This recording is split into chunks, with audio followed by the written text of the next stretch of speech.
So in this video, I am going to be sharing about the simplicity of being yourself. And when I say self, I mean yourself with a capital S, as in your true self. And I feel like this is the most powerful thing we can do as a human, is to discover who we truly are. And this is not a journey for the faint of heart, because in order to discover who we truly are, we need to confront and acknowledge and work through everything that we've taken on that is not who we are. And the unfortunate reality is that in our world at the moment, most of us go through a process as we're growing up of conditioning, of being conditioned and programmed by everything around us, our family, our friends, our schooling, our media, everything.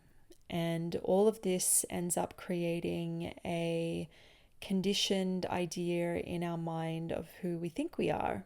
It creates an ego, it creates a false persona that we believe we are, and we are thereby limited by this persona, which really isn't who we are. And to be our true self is a journey of unlearning, undoing, and healing and releasing all of that baggage. And it doesn't just come from this life. In fact, most of it comes from a lot deeper than this life alone. It comes from other lives, it comes from the lives of our ancestral lineages, and it comes from the journey that we've had as a soul, which very much extends beyond this life alone. And so the process of awakening is waking up to who we really are and waking up to everything that we're not, that we thought we were. And kind of, like waking up to the illusory beliefs and identities and stories that we've let define us for a really long time. And this journey can be uncomfortable. In fact, it will come to many points where we will go through what is known as an ego death. And really all an ego death is it's a death to something that we thought was who we are, or something that we've held true, or something that we're attached to or have a sense of safety from because it's really familiar. And in the journey of awakening and becoming the true self, we need to go through this kind of deathing process, which really just is a letting go and a surrendering what we are not. And in this journey for myself, what I've discovered is that who I really am is like, it's so peaceful and it's so easeful. And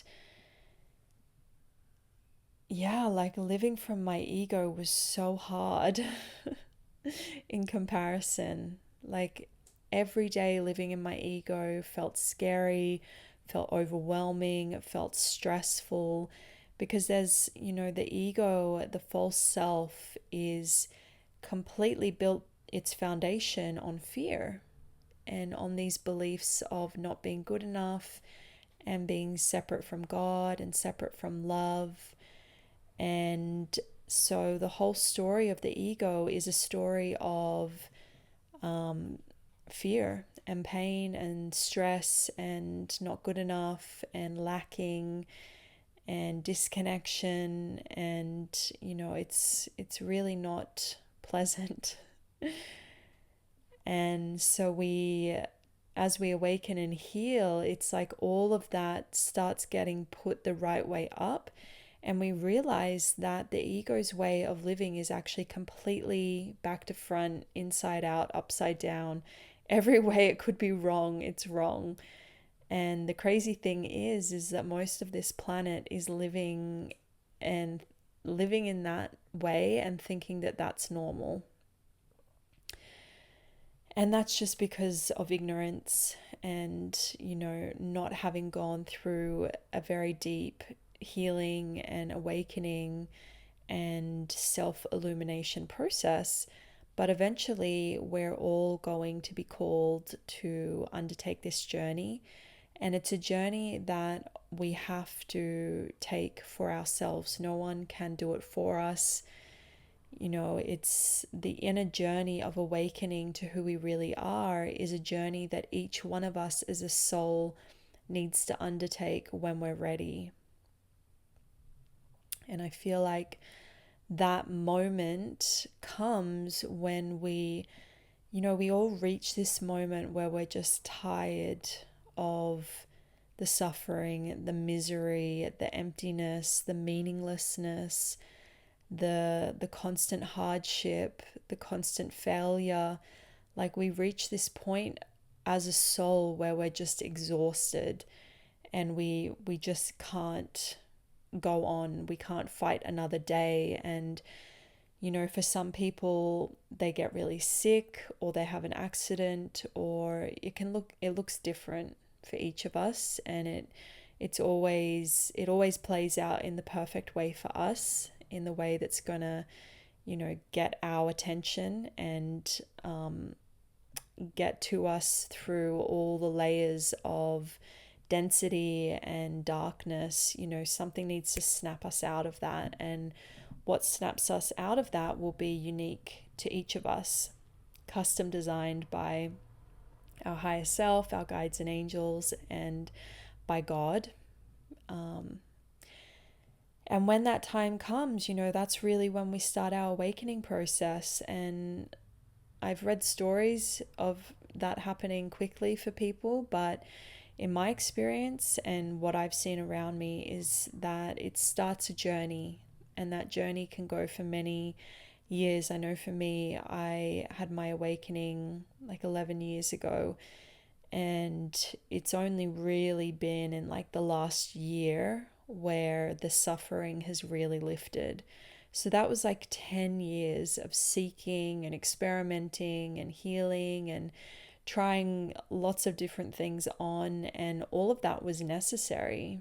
Each step of the way is necessary, but it took me 10 years to get to the point where the persistent and consistent suffering really started lifting. And now for me it's pretty minimal. I still have processes, but it's just becoming less and less and less. And I believe that we can minimize the journey for others through sharing our stories and sharing our breakthroughs and our insights. I believe that we can really provide shortcuts and collapse the time it takes for others to have the same realizations, which is why I want to share about my own journey, because I believe that, if it's in alignment for us and we have like the inner, alignment to make a shift, we can actually avoid having it to be such a long and arduous process. And I know for people who were waking up 20, 30 years ago, for them, it was like it took decades for them to have like a really kind of monumental shift into more consistent love and peace. But it just seems like it's getting quicker and quicker and quicker, and time is speeding up. The energies are becoming more conducive to spontaneous awakening. And I believe that those of us who have been through it and have light and codes to share, we make it easier for the next ones that are ready.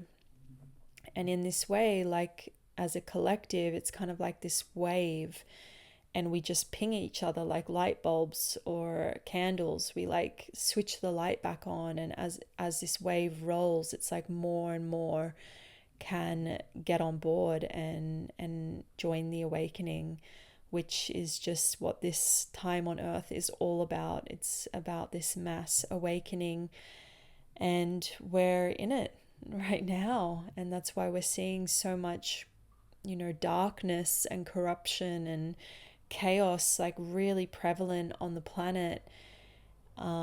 It's because, humanity's going through a dark night of the soul. And what a dark night of the soul is about, it's about the shadows being illuminated. And with any healing, like you'll know this from your own experience, that when you're healing something within your own consciousness, it's always appears to be at its worst or most acute expression right before it heals. Because before, it was buried deep down in the subconscious. And when something's buried deep down, it's having an impact on us, but it's kind of invisible. And we don't really know the impact that it's having on us consciously. It's kind of like an insidious, hidden shadow that is impacting our life, but we're not really aware of it.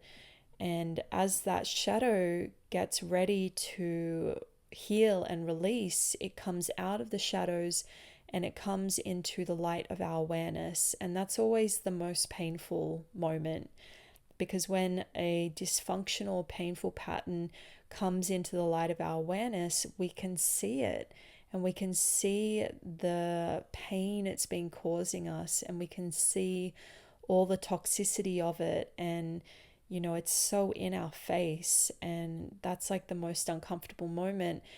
And until you have like a lot of experience with doing inner work and healing in this way, that can kind of freak you out, because it can seem like you're getting worse, or like, you're not getting better, but it's actually just like a healing crisis. And it's the energy is wanting to leave, but it has a moment where it comes into the light, and we have to face it. We have to acknowledge it, and we have to see it before we can let it go.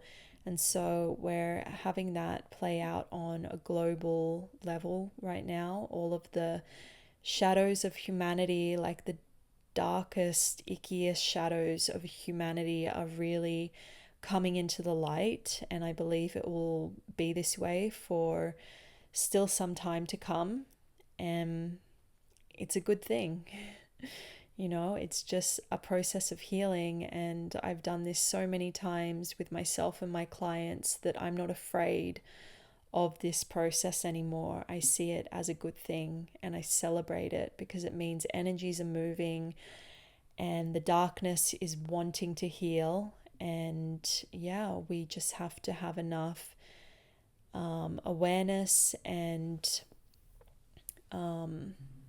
emotional maturity to be with it, and to acknowledge it and sit with it, digest it, process it, allow it to stir our own shadow and our own triggers and our own fears, and sit with those, be with those, and process those. And in this way, we all heal, and we all let go of this dark baggage that we've been holding at a soul level.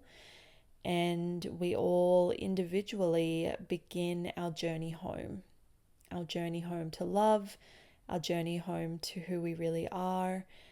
And life just gets easier and easier as we walk this journey and we become who we really are, because to be who we really are is the most natural, effortless thing. It's the end of striving, it's the end of chasing, it's the end of lack, of limitation, of fear. And it's awakening to the truth, to the light, to how loved we are, to how connected we are to all living things, to how supported we are, and to our deepest joy. Our deepest joy is very intimately connected to our purpose.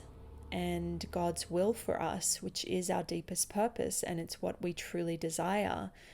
The ego creates all of these false desires, which are all based upon fear and lack and trying to fill a void so that we feel okay again. But our true self doesn't have this void, because our true self is deeply connected to God and all of life. And so as we start to remember and realign with our true self, we're no longer being driven by fear, and instead we're driven by love.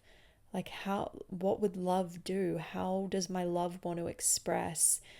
And this is when we come into alignment with God's will for us, which is our own will as well, because there is no will apart from God's will. God's will is the only will, and the ego believes that it has its own will, but that's, all part of the illusion of the false self.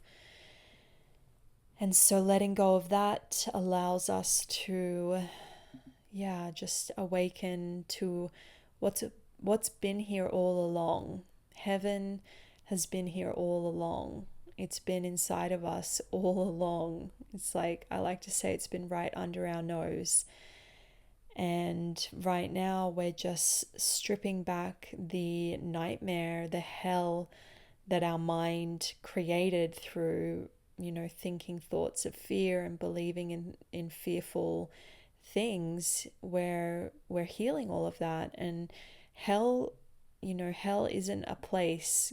There isn't a hell in this universe. The only hell that exists is the one that's created in our mind and is created in thoughts of fear, separation, and lack. And we've lived in that hell for long enough. It's time to return to the light and to heal our souls and to open our mind, our heart, our consciousness, our being back up to the heaven that exists within us. And there is so much support for us to walk this journey.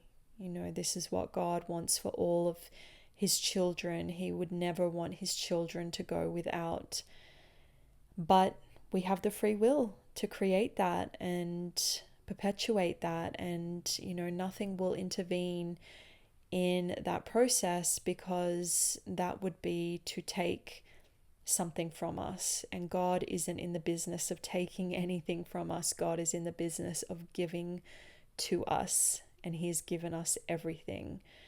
And so it's our job to, when we're ready, when we've had enough of the hell, the nightmare that we've created, that we could be separate from God's love, when we've had enough of the suffering, the misery, the emptiness, the ego actually kind of starts to collapse, because we're too tired to maintain it and to keep beating that drum.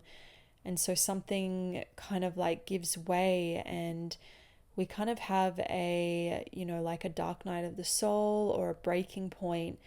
And in my experience, breaking points are amazing, because they invite such a deep humility and kind of like a metaphorical or an actual falling to your knees and actually like asking for guidance and support.